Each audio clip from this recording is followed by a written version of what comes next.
और इस बीच बड़ी खबर आ रही है उत्तरकाशी से, जहां पर सुरंग में रेस्क्यू ऑपरेशन के लिए ड्रोन्स की मदद ली जा रही है। ड्रोन एक्सपर्ट्स जो की एक टीम मौके पर पहुंची हुई है और इस टीम में माइनिंग इंजीनियर्स हैं, ड्रोन पायलट्स हैं, जियो टेक्निकल एक्सपर्ट्स हैं। कंपनी के ऑफिसर आसिफ मुल्ला ने जानकारी दी कि उनकी टीम ने सुरंग के अंदर रडार सेंसर, जियो फिजिकल सेंसर्स लगे ड्रोन्स की मदद से मलबे के भीतर की अड़चनों की जानकारी बचाव दलों को दे दी है।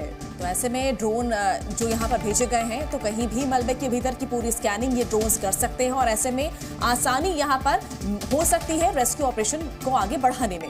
सुरेंद्र डसीला ग्राउंड से रिपोर्ट कर रहे हैं। गुड मॉर्निंग सुरेंद्र, जिस तरीके से जानकारी रेस्क्यू ऑपरेशंस में ड्रोन्स का सहारा लिया जा रहा है, जियो टेक्निकल टीम्स वहां पर डिप्लॉयड है, मलबे में अड़चनों को स्कैन कर बचाव दलों को बताया जा रहा है।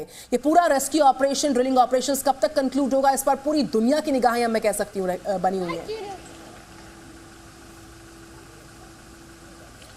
बिल्कुल, देखिए निधि, शुरुआत से ही तमाम जो टेक्निकल एक्सपर्ट हैं उनकी मदद ली जा रही है और अब ड्रोन एक्सपर्ट जो लोग हैं उनका सहारा लिया जा रहा है ताकि जो मलबा है उस मलबे की सही पोजीशन पता चल पाए, उसके बीच में अगर कोई हडल्स हैं तो उसके बारे में जानकारी मिल पाए। क्योंकि जब ऑगर मशीन चलती है तो इस तरह की तमाम दिक्कतें हैं। पिछले 48 घंटों में बड़ी परेशानी यह है कि 1.5 मीटर तक हम आगे सफ़र कर पाए हैं। उसके बाद तमाम दुश्वारियाँ आई हैं, चाहे वो जो फाउंडेशन है वो डी स्टैब्लिश हो गई हो, उसको फिर से दोबारा इस्टेब्लिश करना हो, ये सारी चीज़ें दिक्कतें आई हैं। तो इसलिए टेक्निकल एक्सपर्ट की मदद से पहले तो मलबे की सही पोजीशन पता चल पाए ताकि काम उस तरीके से हो पाए। दूसरी बात यह है कि जो तमाम टीमें हैं उनका ये कहना है कि अब आगे का सफ़र बहुत कम रह चुका है, यानी मज़दूरों के पास तक पहुंचने का सफ़र जो है वो बहुत कम रह चुका है।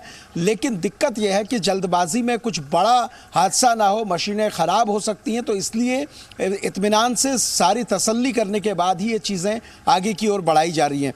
जो एसडीआरएफ और एनडीआरएफ की टीम है वो तमाम तैयारियां कर चुकी है। इसके बाद की परिस्थितियां किस तरह से होंगी, कैसे उनको बाहर लाया जाएगा, कैसे उनको जो पाइप से हैं उनसे बाहर लाया जाएगा और हॉस्पिटल पहुंचाया जाएगा। लेकिन बड़ी दिक्कत वही है कि जब तक ये हर्डल्स नहीं हटेंगे तब तक रास्ता क्लियर नहीं हो पाएगा। और फिलहाल देर रात से यही सबसे बड़ी बात यह है कि ये मजदूर पिछले कई दिनों से, देखिए 12 दिन से ज्यादा का वक्त बीत चुका है, इन मजदूरों ने ना खुली हवा में सांस ली है, ना खुला आसमान देखा है, ना ही सूरज की किरणें इन्होंने देखी है। और ऐसे में टनल के बाहर की अगर बात करें, किस तरह की व्यवस्थाएं टनल के बाहर की गई है, क्योंकि अगर इन्हें जल्द से जल्द जैसे ही बाहर लाया जाता है तो किस तरह की मेडिकल सुविधा इन्हें दी जाएगी? देखिए, सबसे बड़ी बात यह है कि पिछले 12-13 दिनों से ये एक ही तापमान में है। बाहर और अंदर के टेम्परेचर में बहुत अंतर है। तो सबसे पहले जब इनके पास तमाम टीमें पहुंचेंगी, एनडीआरएफ के 3 लोग और एसडीआरएफ के लोग पहुंचेंगे लाइफ सपोर्ट सिस्टम के साथ, एक डॉक्टर्स भी साथ में होंगे और इनको चेक किया जाएगा।